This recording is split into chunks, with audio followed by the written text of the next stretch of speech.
Histoire d'éveil spirituel et d'élévation de conscience, Curiologie, c'est le podcast des connectés qui cherchent des réponses au-delà du réel. Décroche ta ceinture et prépare-toi à voyager avec notre invité de la semaine. Bonjour à tous et bienvenue dans ce nouvel épisode de Curiologie. Aujourd'hui, je suis avec Flavie Géant. Flavie, elle est énergéticienne médium. Je l'ai rencontrée chez elle dans son lieu magnifique lors d'une ecstatic dance avec Nida Sanchez. Elle nous avait fait 2 voyages au tambour chamanique et c'était vraiment très très beau. Salut Flavie. Salut Angélique. Euh, Est-ce que tu peux te présenter un petit peu plus en profondeur? Oui. Déjà, merci à toi d'être venu jusqu'à moi, d'avoir fait le déplacement et merci de propager toutes ces belles choses. C'est génial et c'est essentiel en ce moment. Oui, alors c'est vrai que tu disais énergéticienne et médium, je sais jamais vraiment comment me définir. C'est un mix, entre plein de choses, mais ma médiumnité, elle est essentiellement, de l'ordre, du canal, c'est-à-dire que, je vais pas forcément aller chercher à rencontrer des êtres décédés comme peuvent le faire, certains médiums. S'ils viennent à moi en séance pour, délivrer un message ou pour aider à la guérison du consultant, c'est OK, c'est génial, mais c'est pas ce que je fais principalement. La médiumnité, c'est plutôt de l'ordre de la clairaudience ou de la clairvoyance, où j'ai des messages, des gens qui viennent me voir, de leur âme, de leur esprit, de leur corps et aussi de certaines fréquences supérieures qui passent à travers moi, comme un canal pour, pouvoir délivrer, des messages. Ça, c'était pour la partie, pour expliquer un peu plus cette médiumnité et énergéticienne parce que, je crois que oui, je travaille avec les forces de vie, que ce soit sur des êtres, humains, des dieux, des animaux, ça peut être, varié. Tu as plein d'instruments d'ailleurs. J'ai plein d'instruments, Tu nous avais fait un voyage au tambour, oui. et voilà, mais tu as d'autres choses aussi. Oui, je travaille beaucoup avec les bols de cristal ou les cristaux, tout simplement. Le cristal est pour moi un vecteur essentiel. Hem D'abord pour travailler sur l'ADN cristallin qui veut se réveiller en ce moment chez tous les êtres humains. Intéressant. En tout cas, chez ceux qui sont dans un chemin d'éveil, pour passer vraiment pour amener les vibrations de la 5e dimension à l'intérieur de notre corps et sortir un petit peu de cette 3D enfermante et lourde. Il s'agit pas d'en sortir en fait, il s'agit d'intégrer la 5D dans la 3D. Parce qu'on est sur Terre, il s'agit de vivre notre vie sur Terre, bien incarnée, bien les pieds sur Terre, mais d'amener nos vibrations cristallines à se réveiller, à se développer et à pouvoir les exploiter. C'est ça qui nous permet d'accéder à certaines capacités qu'on pourrait appeler divines. En fait. Ah oui, donc si on veut par exemple développer ses capacités médiumniques ou les choses qu'on sent qu'on a à l'intérieur, on peut venir te voir et tu nous aides. C'est ça? Ah oui, et puis surtout, vous pouvez vous aider vous-même en allant chercher à l'intérieur de vous-même, c'est ça surtout. Mais tu peux être un guide. Mais je peux essayer d'aider, oui. D'accord. Et d'ailleurs, c'est de plus en plus la population qui vient à moi. Ce sont souvent des gens en éveil, en chemin, et en quête de sens et de comment faire, comment je fais sur ce chemin-là, parce que c'est un petit peu au début difficile. Et oui, apparemment, j'ai ce rôle à jouer puisque j'ai beaucoup de gens qui viennent à moi dans ce chemin-là. Ok, génial. Et du coup, toi, c'est quoi ton chemin spirituel? Ça vient d'où? T'étais petite quand tu t'es rendu compte qu'il y avait autre chose? Oui, ça vient petite. Je me rendais compte qu'il y avait autre chose en explorant des, des sortes de mondes parallèles, je dirais. Des sortes de dimensions qui sont dans la même dimension que celle que je vivais, mais Par exemple, la matière pouvait être déplacée, les principes de lévitation m'étaient familiers et cetera. Mais après j'ai tout coupé à l'âge de 7 ans. À l'âge de 7 ans, j'ai changé de pays Mmh. et là, il s'est passé quelque chose où je sais pas, j'ai coupé ça, mais en même temps, j'ai été élevée, dans la nature, beaucoup au Maroc, en Afrique du Nord, beaucoup sur la plage d'ailleurs où je jouais seule et donc j'ai développé un lien profond avec la nature, avec mon imagination et avec les élémentaux et les éléments. Donc Tu je voyais les pense que fées? oui, je voyais les faits et ça c'était Oh! avant 7 ans. Avant 7 ans, oui. Quelle Après chance. plus Ah d'accord. et après c'est revenu. Mmh. Excellent. Ouais. Et comment tu as fait pour que ça revienne? C'est revenu de manière fulgurante, sans faire quoi que ce soit en fait, mais je le pressentais. En fait, je me suis dirigée vers le soin. J'ai fait des études paramédicales, donc j'étais déjà dans une démarche de soin et je sentais que c'était là ma voie. Mais l'éveil ou plutôt le réveil s'est fait, en 30 minutes comme ça. Ça a été très puissant, très fulgurant, tout s'est ouvert d'un coup et c'est à partir de cet événement-là que j'ai dû changer radicalement ma vie et c'était plus possible de nier, en fait. De nier qu'autre chose existait, qu'on avait tous des capacités, particulières et c'était presque comme un devoir, une responsabilité d'aller l'explorer Mmh. C'était quoi cet événement? à ce moment-là. C'est une montée de Kundalini, Ah OK. ouais. Et elle s'est déclenchée, tu faisais quoi à ce moment-là? J'étais avec un ostéopathe justement, Ah! comme tout à l'heure Mmh. et non, mais c'était plutôt un rendez-vous d'âme, en fait. Mmh. C'est un monsieur qui on s'était donné rendez-vous et ce rendez-vous d'âme a fait qu'on a connecté très fort et que d'un coup, heu, par nos simples présences, on a activé, des on a ouvert des clés, des passages, des portails et ça m'a déclenché OK, cette génial. montée. C'est très important, les gens qui sont sur notre chemin. Mmh. Ouais. Tu as eu des belles rencontres comme ça, Oui, tout le long? oui, Mmh. oui. Des Souvent c'est rencontres ça. d'âme, oui, Mmh. très fortes Mmh. et qui ouvrent systématiquement des chemins, qui élèvent les fréquences, qui donnent accès à des mémoires aussi souvent. Mmh. C'est vrai que, ouais, c'est quelque chose que je sais et jamais on en a parlé sur le podcast. OK? On Oui, peut en parler personne si me l'a tu veux. raconté, mais c'est vrai, on peut parler de ça. Ouais, si tu veux. Mmh. Ouais, moi j'ai l'impression que tout le long à partir de ce réveil spirituel, j'ai des jalons sur ma route comme ça, qui étaient, personnifiés par des maîtres qui m'ont enseigné et chaque maître, on s'est reconnus instantanément et à chacun c'était un rendez-vous d'âme, c'est évident. Mmh. Ça, c'est pour ceux qui m'ont enseigné et il y a eu aussi quelques personnes,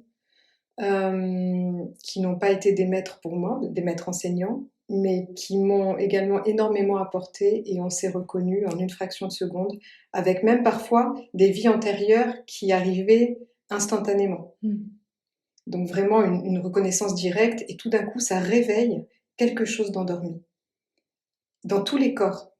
C'est pour ça que les rencontres avec les êtres humains sont très, très importantes. Quand vous avez comme ça des moments où vous vous dites: «Mais on se connaît, il se passe quelque chose, hein», tu vois? Quelque chose de très Mmh. fort, c'est pas du tout anodin, ce D'accord. qui se passe derrière. Mmh. Et du coup, quand est-ce que tu as décidé quand tu as dit: «Je vais changer ma vie», tu pars du soin, Ouais, médical pour aller, vers le soin énergétique? ouais, Tu te formes ou tu apprends avec des maîtres justement? ouais, je quitte tout d'abord, du Mmh. jour au lendemain, OK. mon confort, Mmh. mon salaire, enfin en tout Ouais. cas j'étais correctement, payée et puis je me lance dans l'inconnu et je me forme. Oui, je fais plein de formations différentes, en écoutant toujours, mon cœur, les synchronicités, ce qui se présente sur mon chemin Mmh. et puis de tout ça, je fais, mon alchimie à moi et c'est comme si j'avais glané un petit peu de chaque, formation Mais surtout, à partir du moment où mes sens se sont ouverts, j'ai commencé à être enseignée, en plus des maîtres en chair et en os, à être enseignée par les maîtres de là-haut, en fait. Mhm. Des maîtres spirituels, des guides, Ouais. qui, eux, ont commencé à m'enseigner vraiment intensément. Le jour, la nuit. Quand tu rêves, c'est ça? Ouais, quand je rêve, ou même la nuit, ils me réveillaient et j'avais un enseignement. Beaucoup la nuit, oui. D'accord. C'est pas sympa, ça. Ben, c'était comme ça. C'est après, quand tu es engagé sur ce chemin, de toute façon, tu dois y être pleinement. Mhm. Ouais. Voilà, je me suis formée, etc. Mais ça a été surtout une recherche personnelle. C'est pour en revenir un petit peu à ce que je disais tout à l'heure. C'est super d'avoir des guides qui nous aident, mais le travail, il est vraiment avant tout personnel et il est en intériorité, et il est dans le silence, et il est dans vraiment d'abord aller travailler soi en priorité, et avec une certaine rigueur quand même. En tout cas, moi, c'est ça que j'ai appris sur mon chemin. Je suis quelqu'un qui a beaucoup de mal à être dans la rigueur, les obligations. Je supporte pas. Toi aussi. Mais alors vraiment, c'est compliqué ça, pour moi.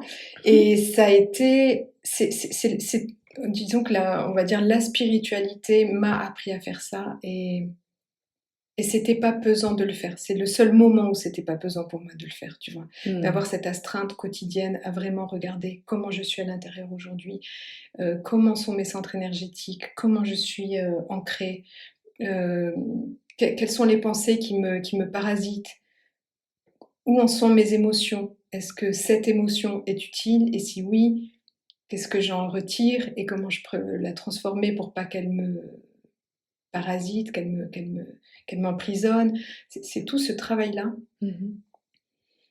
conjointement à une exploration multidimensionnelle à tous les niveaux. C'est-à-dire que le chemin, il est à la fois très simple, donc revenir à soi, comme on disait, une grande simplicité. Mais il peut être aussi très poussé, et il peut demander de grandes exigences, comme par exemple aller sur des lieux spécifiques qui vont venir t'activer quelque chose, aller sortir de ta zone de confort pour aller te mettre dans des extrêmes, pour aller chercher quelque chose en toi, tu vois, de profond que tu percevais peut-être pas avant. Je dirais que c'est un juste équilibre entre se pousser et faire une exploration très intense, et puis des moments de vraiment grande simplicité. Donc ça passe, tu dis, par l'exploration de soi, par divers outils aussi. Enfin, je veux dire, nous, on fait ça avec des livres, par exemple, tu sais. J'ai commencé par Lise Bourbeau, Ouais, mais au final, c'est de ouais, l'exploration de soi. ouais, bien sûr. T'as d'autres pistes qu'on peut faire pour s'explorer? Pour s'explorer soi-même, je te dis le silence. Ouais, mais Le la silence. méditation, tu veux dire? Ah oui, il y a plein de formes de méditation. Tu Tu sais, il y en a tout un tas, et essayer de juste apprécier déjà le silence dans ta vie quotidienne. C'est-à-dire pas forcément mettre de la musique dès que tu fais un truc, dès que tu rentres dans ta voiture, dès que tu te douches, dès que tu fais ci, dès que tu fais ça. Savoir apprécier la qualité du silence et voir ce que ça te raconte au bout d'un moment. Et faire le vide en soi aussi. Parce que pour entendre, il faut le silence, et pour recevoir, il faut faire de la place. Donc il y a vraiment cette idée de... Je sais pas si ça paraît trop Non, non. théorique du tout. ce que je Pour moi, ça, raconte, c'est très clair. C'est très très clair. Ouais. Parce que disons que c'est pas une recette infaillible, tu vois, c'est juste, c'est le plus simple possible et en même temps le plus difficile, je crois. C'est Tu pas vois, évident, tu vois, c'est certain. pas évident. Parce qu'on nous dit toujours, oui, bon, il y a les pensées, on les laisse passer comme les nuages. Ouais, mais bon, voilà. Mais ça reste des pensées, et du coup, c'est pas vide. Exactement. Mais c'est un travail, et c'est ce que je disais tout à l'heure, c'est la rigueur. C'est vraiment cette rigueur, être dans le silence, le vide le plus possible. Et plus tu... Mais par contre, ça va très vite, les progrès.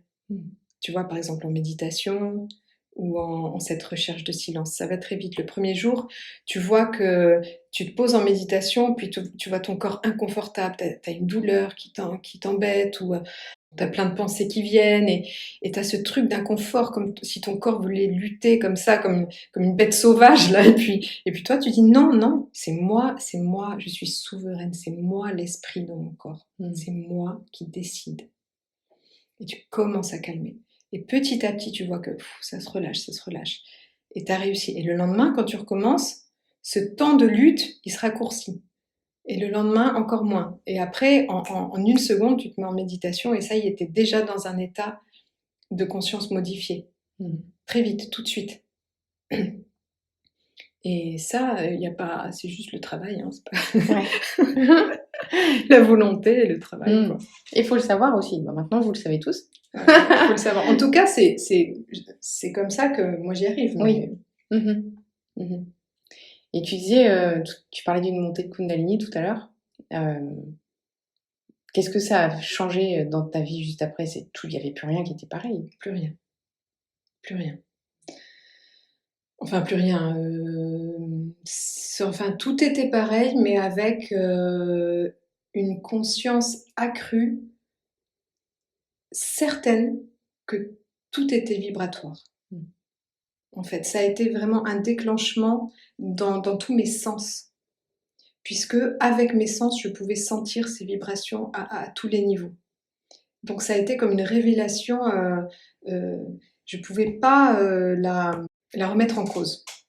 Oui. Tu vois, c'était sûr pour moi, c'était une évidence, que ça y est, tout était vibratoire, que l'invisible était visible, qu'on avait des capacités extrasensorielles incroyables, et qu'il fallait les explorer et le partager. Et... Tu voyais du coup des choses, par exemple quand tu voyais les gens, tu voyais des choses derrière, ou voilà, il s'est vraiment passé des trucs alors vraiment très concrets, style par exemple ce jour-là, je pouvais entendre des gens parler de très loin, ou je pouvais toucher les murs avec juste les vibrations de mon corps, ou tu vois, des choses vraiment concrètes, quoi. Et après, si tu veux, de la même manière que ça a été fulgurant, la médiumnité est arrivée aussi de manière fulgurante. D'un jour à l'autre, tout d'un coup, j'ai commencé à entendre des trucs, voir des choses et tout ça. C'était pas trop lourd? Alors, c'était pas trop lourd. J'étais vraiment préparée. Je pense que vraiment dans mon incarnation, c'était clair que c'était tellement mon chemin que c'était pas lourd. Le seul truc qui a été un petit peu compliqué au départ, c'était d'avoir accès à des images les êtres décédés. Tu vois, c'était un peu au début... Ça m'a fait un peu peur, quoi, au début. Voilà. Ça m'a fait un peu peur. Mais du coup, on a eu une conversation, et je leur ai demandé de pas trop venir, de me laisser la nuit dans ma chambre tranquille. Ça me faisait peur, j'étais pas prête. Et puis après, j'ai plus eu peur. Mais on a réussi à se réguler. On arrive à bien communiquer, en tout cas. D'accord. Parce qu'au final, ils sont pas forcément agressifs. Ils ont besoin d'aide, et puis c'est tout. Oui, voilà. Il y en a qui sont un peu plus agressifs que d'autres, mais parce qu'ils sont en souffrance. Ouais. Mais on peut communiquer avec l'invisible et poser ses limites. Ça aussi, c'est important, je crois, à dire, non ? Quand on commence à avoir accès à l'invisible, on est toujours maître. Ça aussi, il faut toujours se le rappeler. On décide. On décide de jusqu'à quel point on peut voir, on veut voir. Si c'est trop pour nous, hop, on décide de refermer un petit peu, un temps. Y a toute une musique comme ça qui se joue entre l'invisible et le visible, entre ce qu'on est capable de recevoir et ce qu'on peut vraiment intégrer. Tu vois, il y a une partition qui se joue. D'accord. Et du coup, toi, tu aides les gens aussi à trouver leur mission de vie, voir si c'est juste pour eux, s'ils viennent vers toi pour ouvrir leurs capacités, si c'est juste par rapport à la mission de vie, et puis s'ils en ont besoin vraiment ou pas. Tu vois ce que je veux dire ? Oui, je vois. Si, en fait, c'est très clair, mais j'ai compris. Ouais. J'ai compris. Je me permettrai jamais de leur dire tu dois faire ci ou tu dois faire ça, c'est ça ta mission de vie. Mmh. C'est vraiment pas mon rôle, mais je peux, les aider avec les messages que j'ai et leur proposer et en tout cas, je peux surtout les aider à aller sur le chemin de leur propre éveil et de là, ils trouveront les réponses nécessaires. Mmh. D'accord. Parfois, j'ai des messages sur leur mission de vie, mais je peux que proposer ou Mmh. aider, mais jamais je dirais: «Tu dois faire ci ou ça». D'accord. Et de toute façon, le libre arbitre de chacun est toujours, toujours en jeu, Ouais. est toujours là. Mmh. Et même si les guides nous disent, même si on a un message un jour très clair de la part des guides, qui sont également nos guides intérieurs, hein, qui sont également une part de nous-mêmes d'ailleurs, qui sont notre moi supérieur aussi, on a toujours le choix d'y aller ou pas. Ouais, d'accord. Tu as d'autres rencontres comme ça à raconter qui ont été, clés pour toi?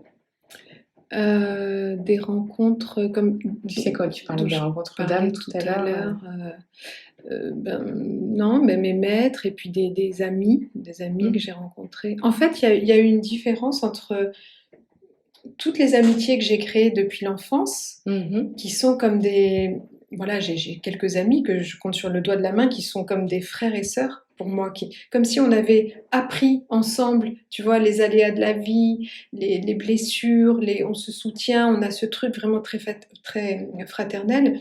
Et puis ensuite, il y a les rencontres qu'on met sur notre route qui sont différentes, qui sont ces fameuses, je sais pas, c'est des trucs, encore la dernière fois, j'étais dans le désert et puis, j'ai rencontré une femme, ça a été, instantané quoi.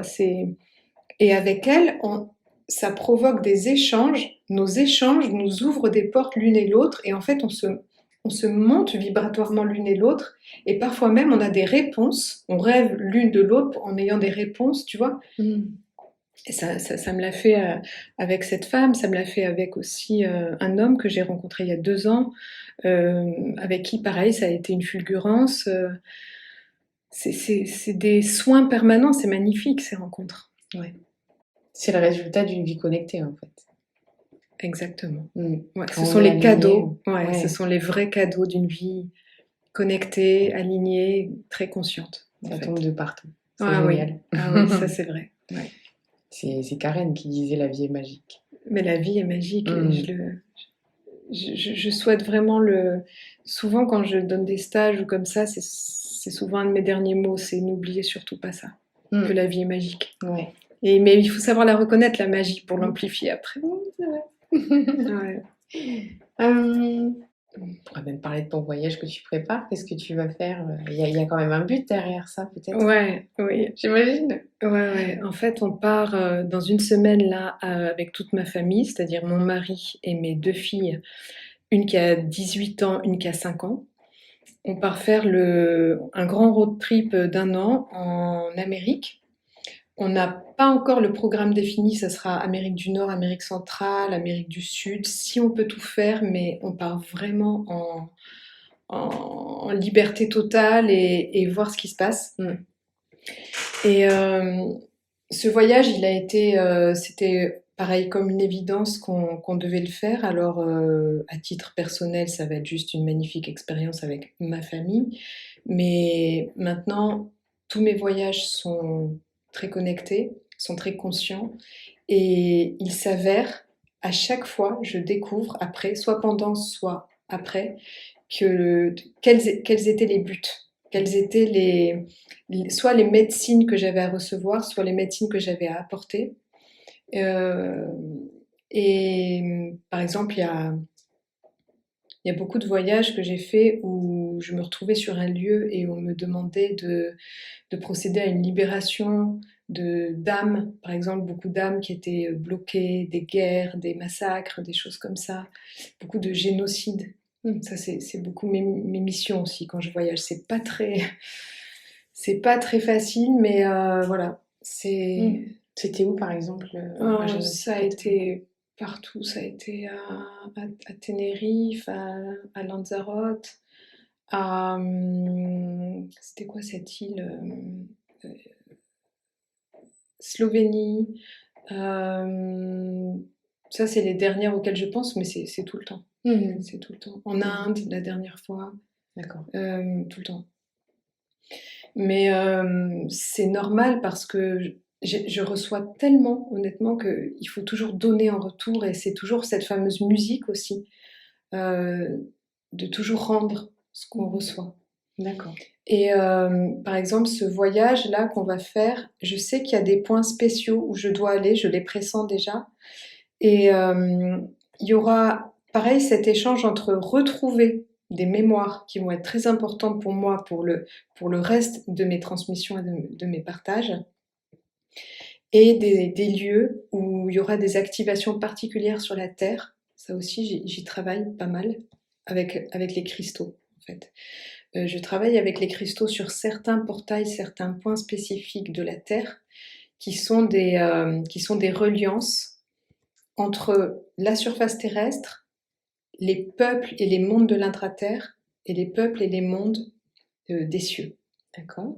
Et ces connexions ont besoin d'être de plus en plus conscientisées et réactivées en ce moment, parce que avec la bascule qui est en train de s'opérer et les grandes transformations qui s'opèrent dans ce monde, je sais qu'il y a beaucoup de gens qui font comme moi autour de la Terre. On est pas mal, on est beaucoup de travailleurs de lumière à faire ça et c'est magnifique d'ailleurs ce travail. Donc je sais qu'il y aura cette partie-là, ce sera ma part du travail, ma part de colibri D'accord. à apporter dans ces lieux spécifiques. T'en connais dans la vraie vie de ces êtres-là de lumière qui travaillent avec toi, qui font comme toi? Oui, oui, Ouais. des êtres en chair et en Des- os. oui, Oui, oui. oui, oui, oui, oui. C'est génial. Il y en a dans le coin aussi? Ah bah oui. Génial, trop bien. Euh, et Et donc ce voyage, oui, tu as raison, ça va être le but est très spécifique aussi. Alors, on avait l'idée, parce que mon mari est photographe, donc on s'était dit que peut-être on rentrerait avec un livre de tout ça, mais avec des photos, des écrits, mais ça, je sais pas si ça se fera ou pas, on verra.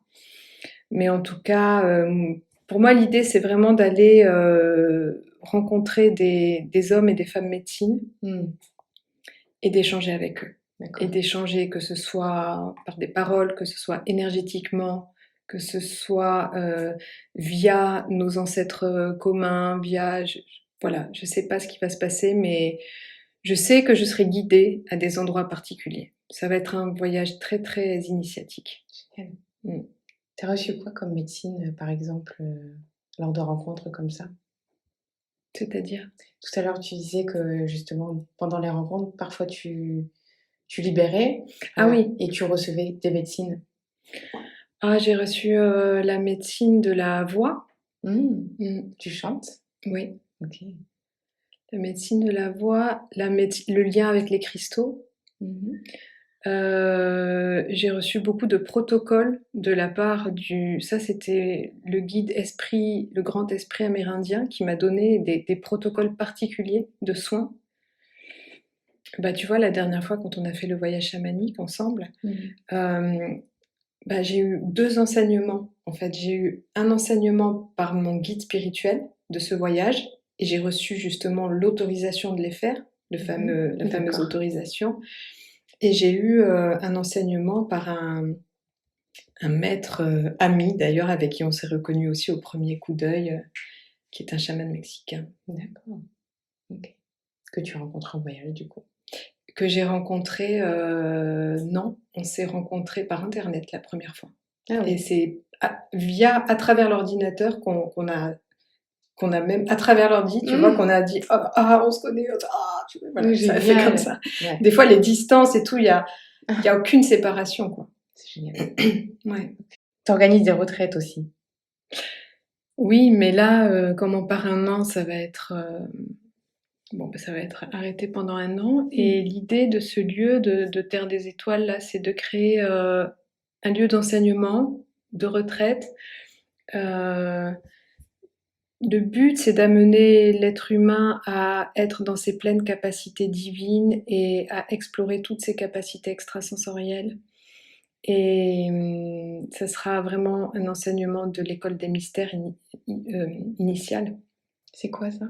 C'est en fait, c'est le cheminement, c'est la voie de l'initié qui date de l'Atlantide et de Lémurie, qui a été reprise en Égypte et dans toutes les écoles des mystères, qui amène à l'éveil et qui amène surtout l'être humain à développer ses propres reliances divines, ses propres capacités à incarner sa divinité. D'accord. Et c'est assez dingue parce que on croit, à défaut peut-être, que c'est des enseignements qui sont cachés, qui sont secrets, et c'était peut-être le cas avant. Et maintenant, tu veux dire que là, ça va être à la portée de tous et qu'on va pouvoir être initié? Oui. Waouh. En fait, c'était effectivement caché. Ben, pas, non, à l'époque de l'Atlantide, c'était quotidien. C'était même c'était des pratiques quotidiennes, c'était même un mode de vie, en fait. Mais comme il y a eu cette espèce d'abus de pouvoir ensuite, qui a amené à une forme de chute, c'est devenu caché, c'est devenu justement ésotérique, c'est devenu l'école des mystères. D'accord. Mais l'avènement de la nouvelle Terre, l'avènement du nouvel être humain, c'est ça, c'est revenir à cet état d'être naturel, parce qu'en fait c'est un état d'être naturel, d'être complètement connecté avec tout le règne du vivant et avec le règne divin. En fait, c'est revenir à ça. Donc l'idée, au contraire, c'est d'initier, oui, mais d'initier une personne qui sera dans la responsabilité de ce qu'elle fait, dans la conscience de ce qu'elle fait, parce que ça peut être dévoyé. Oui. Tu vois Comme le truc, beaucoup de c'est choses. comme beaucoup de choses. En ce moment, d'ailleurs. Mais en ce moment, c'est vrai que en ce moment, la spiritualité est à la mode. Oui. Ça devient à la mode. Il y en a partout. T'achètes des oracles à Intermarché. Enfin, non, enfin, j'en sais rien, tu vois, mais c'est devenu complètement à la portée de tous. Et c'est génial. C'est génial parce que ça prouve cet éveil massif planétaire. Mais la contrepartie, c'est que du coup, dans ce milieu, il y a de tout. Il y a de tout. Donc, ce qui est important, c'est vraiment d'affiner son discernement et de pas se laisser. C'est pour ça que tout à l'heure, je disais toujours revenir à soi, toujours revenir à la simplicité. Parce que ça va être notre boussole. Ouais. C'est à partir de là, à partir de l'espace du cœur, qu'on va ressentir ce discernement. Pas se laisser dévoyer, pas se laisser mettre de la poudre aux yeux, tu vois. Parce que c'est quand même du coup un milieu qui est devenu, voilà, comment dire. Il n'y a pas que du bon, il y a des gens qui sont dangereux, il y a des gens qui veulent juste gagner de l'argent. Ben oui, Ils ont voilà. été formés 3 jours sur un truc, ils savent. Voilà, c'est aberrant, quoi. Voilà. Mais ça fait partie du système, ça fait partie de l'apprentissage de chacun. Et il y a le positif et le négatif, et c'est comme ça qu'on forme un tout. Donc, quoi qu'il en soit, il faut quand même avoir de la compassion, beaucoup de compassion pour ces gens-là, et leur apporter le plus de lumière possible, parce que ils nous aident, ils aident aussi les gens à aller vers le discernement et à aller vers la quête de la véritable lumière. Et on peut se tromper, on peut tous se tromper. Ok, c'est vrai. Mais c'est vrai que pour choisir une personne avec qui on va travailler, comme tu dis, il faut vraiment écouter son intuition et son cœur. Vraiment, ouais. Ouais. C'est hyper important. Oui. Et puis bon, si on se trompe une fois, eh ben, voilà, c'est parfait, super, on a fait une erreur, ça nous permet d'affiner notre discernement. On se trompera pas une deuxième fois, et voilà, c'est pas grave. Mais on peut être confronté à des choses difficiles sur ce chemin, à des personnes même mal intentionnées. Ça nous renforce. C'est pas grave. Il faut passer par là.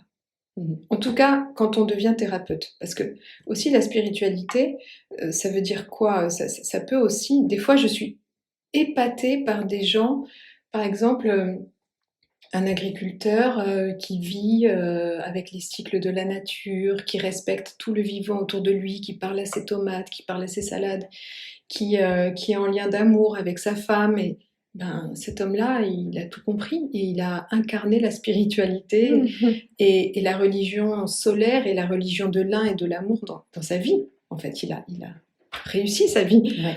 Mais après, si tu veux devenir vraiment thérapeute et aider les gens, là, c'est un travail beaucoup plus poussé. Parce que tu dois être capable de voir à travers, d'alchimiser, c'est un travail plus poussé. Donc un travail sur soi, vraiment Oui, énorme à la voilà, base. c'est ça la rigueur dont je parlais tout à l'heure. C'est quand, à partir du moment où tu as une responsabilité sur l'autre, ben, tu dois faire un travail important et intense sur toi. Ok, c'est de bons conseils ça. Et qu'est-ce que tu pourrais conseiller toi, des personnes qui veulent juste cheminer dans leur spiritualité, pas forcément être thérapeute, tout ça, mais cheminer et grandir et on en a parlé, on a déjà eu des conseils tout à l'heure, le silence, tu as parlé de ça. D'abord, il faut... Tu vois, tout à l'heure, je te disais, quand j'ai eu ce réveil, j'ai eu une conviction. C'était sûr à l'intérieur de moi. Et peut-être que ça passe par là au début. Si tu es à moitié sûr, que tu t'es qu'à moitié convaincu, que ben, tu seras qu'à moitié dans un chemin qui te glorifiera et qui t'épanouira. Ça passe par se poser la véritable question, est-ce que tu es convaincu? Est-ce que tu sais? C'est même pas ce que tu crois. Est-ce que tu sais qu'autre chose existe? C'est la foi. C'est la foi. Ouais. À partir du moment où ta foi est chevillée au corps, que tu as la foi, tu es déjà dans ton chemin. Et tu es dans ton cœur. Parce que tu as ce lien avec le... Tu sais, ça me fait penser à... Hier, j'ai vu un truc passer là-dessus. Tu vois, dans la chapelle Sixtine, là, la fresque de Michel-Ange, il y a Dieu et Adam qui vont se toucher le bout du doigt, là, comme ça, tu vois. Et cette fresque, il y a Dieu vraiment, il tend le bras, il essaie de toucher l'homme comme ça, presque il va tomber de son nuage. Et il y a Adam qui est comme ça, qui lui tend le doigt, mais bon, tu vois, comme ça, quoi. Sans conviction. Ouais, sans conviction. Enfin, ils se touchent pas d'ailleurs les doigts, tu vois. Et c'est ça, quelle force tu mets pour aller toucher le divin? Quelle conviction tu mets dans ton chemin? Est-ce que tu vas vraiment aller tendre le doigt et t'y vas? Et ou est-ce que tu es comme ça, toujours un peu entre deux? Voilà, ça veut dire, est-ce que tu restes toujours dans tes peurs? Ou est-ce que tu vas dans l'amour? Génial. Un autre conseil peut-être ou c'est bon pour toi? Et je suis partie dans un grand délire. Ah oui, c'est rigolo. C'était pas un conseil très pratique. Ah, si, attends, j'adore. je vais revenir à un conseil plus pratique. Eh ben, pour celui qui veut commencer à cheminer, déjà, c'est de s'accorder 5 minutes, 10 minutes, 1 heure par jour, c'est génial, mais s'accorder un moment off de tout, déjà. Déjà pour être et arrêter de faire, et pour être dans la réception. La première chose à faire. Et bien sûr, mais ça c'est des basiques, faire attention à l'eau que tu bois parce que, en fait, à partir du moment où tu chemines, tu vas forcément élever tes vibrations, tu vas élever ton taux vibratoire et ce qui en fait partie, c'est tout ce que tu ingères, l'eau, la nourriture. Donc, par exemple, si tu peux avoir une eau que tu vas magnétiser ou tu vas lui dire des mots d'amour, tu vas chanter dans ton eau, elle va pas avoir le même taux vibratoire quand tu vas la boire. Ah ouais, c'est génial ça. Si tu bénis ta nourriture avant, elle ne va pas avoir le même taux vibratoire. Comment on fait? Alors, il y a plein de prières différentes, mais si déjà tu apposes tes mains au-dessus de la nourriture et par exemple, tu imagines une grande lumière blanche qui va sur ta nourriture pour la purifier, tu remercies la nature ou les animaux et tu proposes que tout soit partagé pour tout le monde. Déjà, ton taux vibratoire et le taux vibratoire de ta nourriture vont radicalement augmenter. Attention à tes pensées, à ce que tu penses, à ce que tu rumines, à ce que tu dis. Quand tu dis du mal des autres, le mal passe d'abord par toi avant d'atteindre les autres, il faut le savoir. Donc tu te salis d'abord, tu salis ton chakra de la gorge. Attention à ce que tu dis, à ce que tu penses. En fait, oui, c'est ça peut-être le plus grand conseil, c'est que À partir du moment où tu chemines, il faut savoir que tous tes actes doivent être conscients. Ça veut dire que tu fais rentrer le sacré dans ta vie. Et à partir de là, tu ne peux plus faire les choses n'importe comment. Tu dois avoir une certaine rigueur, mais ça ne veut pas dire que tu es contrôlant ou rigide. Ça n'a rien à voir. Tu es dans le mouvement, la souplesse, la fluidité de la vie, mais tu es dans le sacré. Et tu fais attention à ce que tu fais. C'est du respect de tout. Exactement. C'est du respect, ouais, un profond respect. Une humilité aussi, pour ne pas te perdre. Et une reliance. La reliance fait qu'après, tu donnes, tu reçois. Et l'abondance se crée naturellement. D'accord. Waouh. Merci pour tous ces conseils. C'est super beau. Et c'est très, très concret. C'est concret quand même. J'ai l'impression que je pars dans des délires. Mais complètement. Ok. Complètement. Et en fait, j'ai juste une question pour finir, mais ça revient au début. Ouais. Ça ressemble à quoi, une fée? C'est mignonne. Alors, quand j'étais petite, je la voyais petite, justement. Par exemple, elle devait faire 8 cm. Elle était bleue, évanescente. Et ça, c'est quand j'étais petite. Je voyais toujours la même et j'avais toujours des discussions avec elle. Mais maintenant, quand tu te promènes dans la nature, d'abord, je les vois plus exactement pareil. Je les vois avec mon 3e œil, alors que quand j'étais petite, je les voyais avec mes yeux physiques. Bon, ok. Donc maintenant, c'est comme avec tes yeux physiques, tu vas voir. Tu vois quand le chauffage fait un truc de chaleur autour, Oui. comme tu vois comme une buée ou je sais pas comment dire. Ouais. Voilà. Avec tes yeux physiques, tu peux voir quelque chose comme ça, tu vois, comme une sorte de matière qui va changer. Et si tu vas dans ton 3e œil, tu peux voir sa forme physique. Donc elle peut être toute petite. Il y a des grandes fées aussi. Ah oui. Et après il y a des elfes. Et ils font aussi partie de la représentation culturelle que tu en as. Parce que la plupart des émanations de fréquences supérieures se manifestent à toi de la manière dont tu vas pouvoir les recevoir et les voir. D'accord, je vois. Tu vois ? Un Chinois et un Américain, il ne verra pas la même chose. Non, ça ne veut pas dire que ça n'est pas réel et que ce n'est pas la même émanation. C'est juste qu'on a tous des filtres, des réglages mentaux, culturels, sociétaux qui font qu'on va la voir d'une certaine façon. D'accord. Mais souvent, c'est arrivé qu'on ait les mêmes visions à plusieurs personnes qui peuvent voir ou être médium et concorder sur notre vision. Donc ça, c'est assez chouette quand ça arrive. C'est chouette, ouais. C'est beau. Merci beaucoup. Avec plaisir. Est-ce que tu veux rajouter quelque chose ou est-ce qu'on dit au revoir? J'ai envie de dire moi aussi que croyez en la magie surtout, croyez en la magie. N'ayez pas peur de ce chemin, il peut être parfois un petit peu, ça peut être dur de franchir le pas, quoi, de se jeter, mais les récompenses sont à la hauteur de ce que ça demande comme engagement. Donc surtout n'ayez pas peur, gardez la foi, restez dans le cœur et l'amour, la pureté, l'humilité, et la magie viendra naturellement. J'ai plein de frissons. Merci Flavie. Merci à toi Angélique. Flavie, du coup, si on veut te retrouver, on peut te retrouver sur Instagram, F-la-vie-G.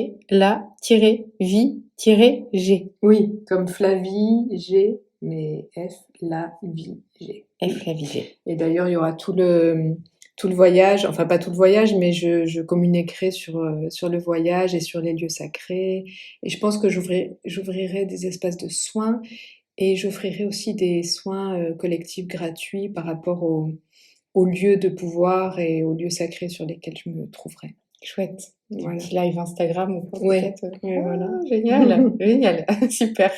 C'était super chouette, c'était très très beau et j'espère que ça vous a plu et voilà, à très vite pour un nouvel épisode de Curiologie. Tu as vécu un éveil spirituel et tu as envie de le partager? Contacte-moi via le compte Instagram de Curiologie. Si tu trouves que le podcast est utile, soutiens-le en laissant un commentaire. Tu peux aussi le partager à toutes tes amies connectées. À très vite pour un nouvel épisode de Curiologie.